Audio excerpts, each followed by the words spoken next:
आप दुनिया के किसी भी कोने में चले जाइए, ताजमहल का नाम सुनते ही एक बेहद खूबसूरत सफेद इमारत की तस्वीर जहन में आ जाती है ना? लेकिन इस बेमिसाल खूबसूरती के साथ साथ इसके इर्द गिर्द कई रहस्य और विवाद भी जुड़े हुए हैं। कोई इसे प्यार की निशानी कहता है तो कोई मुगल वास्तुकला का मास्टरपीस। पर इन सबके बीच एक ऐसी डिबेट भी है जिसने दशकों से सबका ध्यान खींचा है। आज के इस एक्सप्लेनर में हम इसी ऐतिहासिक मिस्ट्री की गहराइयों में गोता लगाने वाले हैं। सवाल सीधा सा है लेकिन बहुत ही गहरा है। क्या ये शानदार इमारत वाकई एक मुगल मकबरा है या फिर क्या ये पहले से मौजूद कोई प्राचीन हिंदू मंदिर था? अब देखिए, आज हम भावनाओं में बहकर नहीं बल्कि एकदम पक्के सबूतों जैसे इतिहास, पुरातत्व और सरकारी दस्तावेजों के आधार पर इस सवाल की पड़ताल करेंगे, एकदम निष्पक्ष और साइंटिफिक तरीके से। तो चलिए बिना किसी देरी के शुरू करते हैं। आज की हमारी इस पड़ताल के मुख्य बिंदु कुछ इस तरह होंगे। पहला, दुनिया की सबसे चर्चित इमारत। दूसरा, आधिकारिक रिकॉर्ड यानी बादशाहनामा। तीसरा, तेजो-महालय सिद्धांत। चौथा, भौतिक साक्ष्यों का मूल्यांकन। पांचवां, अदालतों का फैसला। और आखिर में इतिहास बनाम सोशल मीडिया। तो सबसे पहले बात करते हैं हमारी लिस्ट के पहले टॉपिक की, दुनिया की सबसे चर्चित इमारत के बारे में। साल था 1983 जब यूनेस्को ने इसे विश्व धरोहर यानी वर्ल्ड हेरिटेज साइट घोषित किया था। आप यकीन मानिए, इसकी वास्तुकला इतनी सटीक और सिमेट्रिकल है कि आज के ज़माने के टॉप इंजीनियर्स भी इसे देखकर बस दांतों तले उंगली दबा लेते हैं। आगरा में यमुना किनारे खड़ी ये इमारत सिर्फ पत्थरों का कोई आम ढांचा नहीं है, बल्कि ये कला का वो अद्भुत संगम है जिसे देखने हर साल दुनिया भर से लाखों लोग खिंचे चले आते हैं। अब इस पूरे विवाद की जड़ तक पहुंचने के लिए हमें थोड़ा टाइमलाइन को समझना होगा। देखिए, 1526 में मुगल साम्राज्य की स्थापना हुई।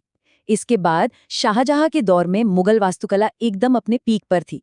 फिर 1631 में मुमताज महल के निधन के बाद उनकी याद में 1632 में इस मकबरे का निर्माण शुरू हुआ। और पता है, इसे पूरा होने में करीब 2 दशक लग गए और 1653 में जाकर ये बनकर तैयार हुआ।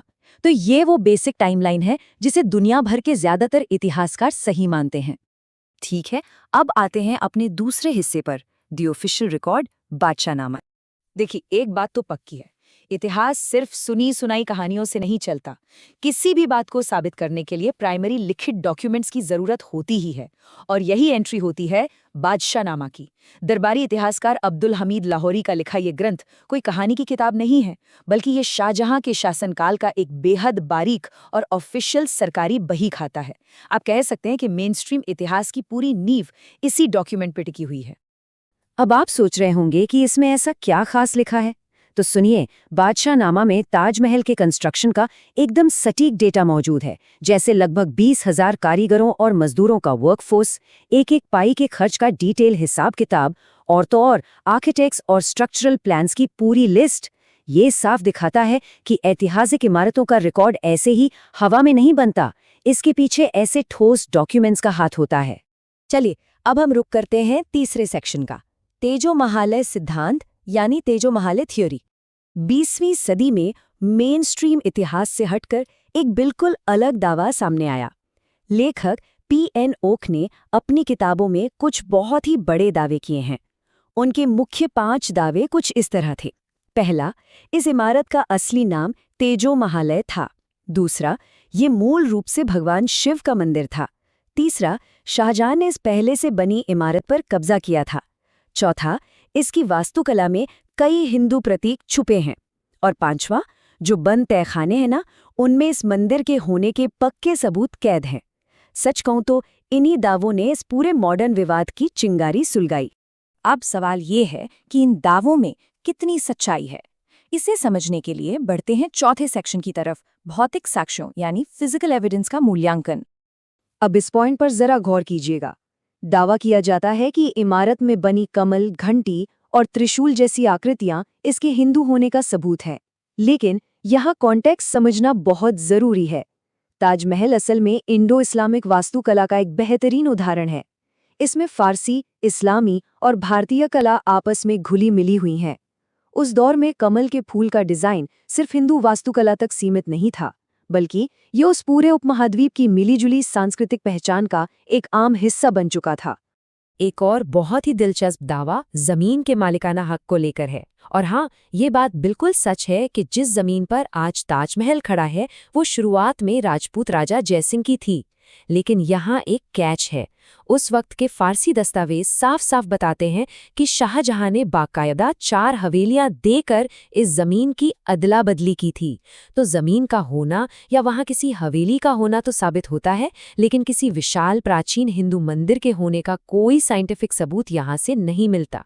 और एक बात जो आर्कियोलॉजिस्ट यानी पुरातत्वविदों के नजरिए से बहुत अहम है, उनका सीधा सा तर्क है कि अगर इतने विशाल शिव मंदिर को तोड़कर या बदलकर मकबरा बनाया गया होता तो यकीनन कुछ तो ठोस भौतिक अवशेष बचते, है ना?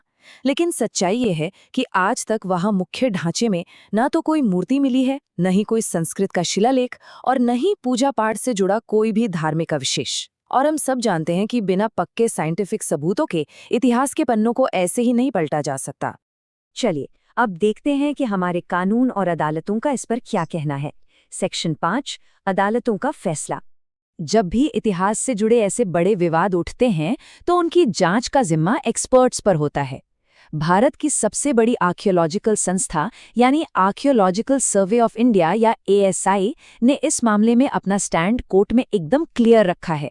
उनका साफ कहना है कि ताजमहल एक मुगल मकबरा है और इसके मंदिर होने का कोई भी वैज्ञानिक प्रमाण मौजूद नहीं है। और वो जो बंद कमरों वाली मिस्ट्री है ना, ASI के मुताबिक स्मारकों की मजबूती और सुरक्षा बनाए रखने के लिए कमरों को बंद रखना आर्कियोलॉजी में एक बेहद आम बात है। आपको बता दूं कि इस मामले को लेकर इलाहाबाद हाई कोर्ट से लेकर सुप्रीम कोर्ट तक कई याचिकाएं दाखिल की गईं। लेकिन हमारी अदालतों का रुख हमेशा बहुत ही सुलझा हुआ और एक जैसा रहा है। अदालतों ने बार बार यही कहा है कि भाई, इतिहास का फैसला कोर्ट रूम में बैठे जज नहीं कर सकते। इसके लिए प्रॉपर एकेडमिक रिसर्च, एक्सपर्ट्स की स्टडी और साइंटिफिक सबूतों की जरूरत होती है। अब आते हैं अपने आखिरी और शायद आज के समय के सबसे जरूरी सेक्शन पे। सेक्शन 6, इतिहास बनाम सोशल मीडिया।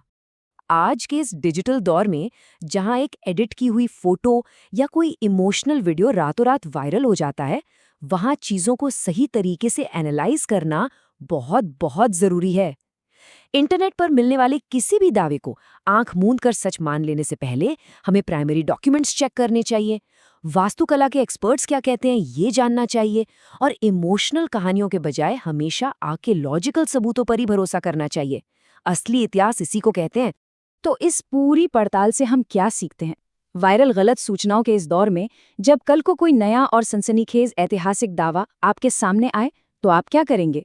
क्या आप उसे बिना सोचे समझे मान लेंगे, या फिर आज इस एक्सप्लेनर में जिन लॉजिकल और साइंटिफिक तरीकों की हमने बात की उनका इस्तेमाल करेंगे?